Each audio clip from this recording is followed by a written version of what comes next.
오늘 우리에게 주시는 하나님의 말씀은 이사야서 30장 4절에서 7절까지 말씀입니다. 그 고관들이 소안에 있고 그 사신들이 하네스에 이르렀으나 그들이 다 자기를 유익하게 하지 못하는 민족으로 말미암아 수치를 당하리니 그 민족이 돕지도 못하며 유익하게도 못하고 수치가 되게 하며 수욕이 되게 할 뿐이니라. 네겝 짐승들에 관한 경고라. 사신들이 그들의 재물을 어린 나귀 등에 싣고 그들의 보물을 낙타 한 장에 얹고 암사자와 숫사자와 독사와 및 날아다니는 불뱀이 나오는 위험하고 곤고한 땅을 지나 자기에게 무익한 민족에게로 갔으나 애굽의 도움은 헛되고 무익하니라. 그러므로 내가 애굽을 가만히 앉은 라합이라 일컬었느니라. 아멘. 하나님의 말씀입니다. 할렐루야. 좋은 날입니다. 오늘도 하나님의 인도하심이 여러분과 함께하기를 축복합니다. 사람의 판단은 항상 자기중심적이고요. 그래서 틀릴 수밖에 없습니다. 한 나라가 위험에 빠지는 건 역시 마찬가지입니다. 삼국시대 당시 백제와 신라는 고구려에 비해서 열세였습니다. 특별히 장수왕의 남진 이래로 위기를 느낀 백제와 신라는요, 연합을 했어요.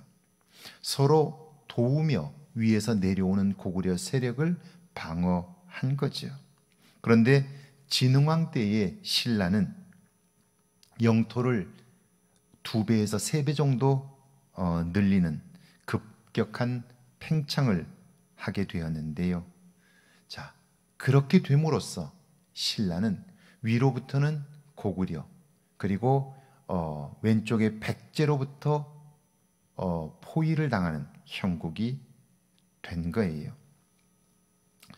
특별히 그 백제는 일본과 서로 협력 관계, 동맹 관계에 있었기 때문에 신라로서는 사방이 적이었던 거죠.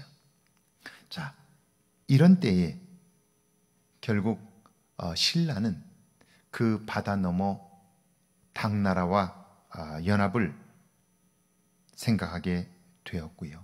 당나라 역시 고구려를 걸그럽게 생각했기 때문에 견제하고 싶은 마음이 있었기 때문에 신라의 요청에 응하게 되었어요.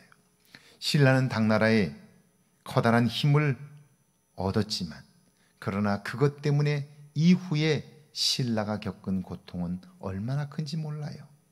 이 나라의 결국 땅도 한반도에 갇혀버리게 된 것도 신라가 당해 도움을 요청함으로 벌어진 일이지요. 사람은 잘한다고 생각하고 판단하지만 그 결과가 어떻게 될지 모르는데요.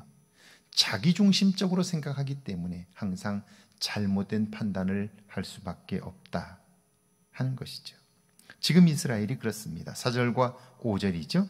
그 고관들이 소안에 있고 그 사신들이 하네스에 이르렀으나 그들이 다 자기를 유익하게 하지 못하는 민족으로 말미암아 수치를 당하리니 그 민족이 돕지도 못하며 유익하게도 못하고 수치가 되게 하며 수욕이 되게 할 뿐이니라. 소안과 하네스는 애굽의 도시들이지요. 유다의 고관들이 애굽에 가서 도움을 요청하고 있습니다. 그것이 최선이라고 여겼고 그것 말고는 다른 방법이 없다고 확신한 거죠. 그런데 그런 그들을 향해 하나님이 말씀합니다. 그들은 너희를 돕지 못할 것이다. 그들과의 연합이 옳지 못하다, 유익하지도 않다. 오히려 그것이 너희의 수치가 되며 그것으로 인하여 너희는 고통을 겪게 된다는 거예요. 그들은 최선을 다해서 열심히 했지만 헛된 일에 분주했던 것이죠. 6절입니다. 네겝 짐승들에 관한 경고라. 사신들이 그들의 재물을 어린 나귀 등에 싣고 그들의 보물을 낙타 한 장에 얹고 암사자와 숫사자와 독사와 및 날아다니는 불뱀이 나오는 위험하고 곤고한 땅을 지나 자기에게 무익한 민족에게로 갔으나 그 사신들은 애굽 왕의 마음을 얻기 위하여 어린 나귀의 보물을 가득 실었어요. 진귀한 것들을 담아 왕에게 진상을 하는 거죠. 정성껏 준비했고 위험한 지역을 통과했지만 그러나 그것이 그들에게 무익할 수밖에 없어요. 이유는 오늘 그들이 자신들의 이익을 위하여 애굽을 찾는 것처럼 애굽 역시 자신들의 이익을 위해 행동할 것이 분명하기 때문이지요. 7절입니다. 애굽의 도움은 헛되고 무익하니라. 그러므로 내가 애굽을 가만히 앉은 라합이라 일컬었느니라. 하나님의 판단입니다. 애굽의 도움은 헛되고 무익하다. 애굽은 종이 호랑이에 불과하다 하는 거죠. 이스라엘 정탐꾼들이 이 여리고성에 들어갔을 때에 라합이 가만히 앉아 있었다면 어떨까요? 그러면 그와 그의 집은 이 여리고성의 붕괴와 더불어 함께 끝나고 말았을 거예요.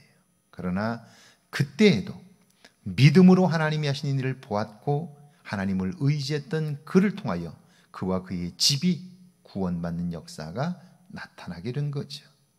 가만히 앉은 라합, 정말 표현이 재밌지 않습니까? 오늘 우리가 그런 모습은 아니냐 하는 것이죠. 오늘 하루 믿음으로 하나님이 하신 일을 보며 그 하나님의 하신 일을 선포하는, 그래서 하나님의 구원을 경험하는 저와 여러분들 되시기를 주의 이름으로 축원합니다. 함께 기도합니다. 잘못된 생각과 판단으로 인한 잘못을 깨닫게 해달라고요. 하나님을 온전히 신뢰하고 의지할 수 있게 해달라고요. 함께 기도합니다. 하나님 감사합니다. 저희를 사랑하사 함께 하시고 잘못된 생각과 판단으로 인한 잘못을 깨닫게 하옵소서. 하나님을 온전히 신뢰함으로 의지하게 하옵소서. 하나님의 도움을 보게 하시고 오늘 하루도 하나님의 인도하심을 받아 하나님의 하시는 일들을 찬송하며 선포하게 하옵소서.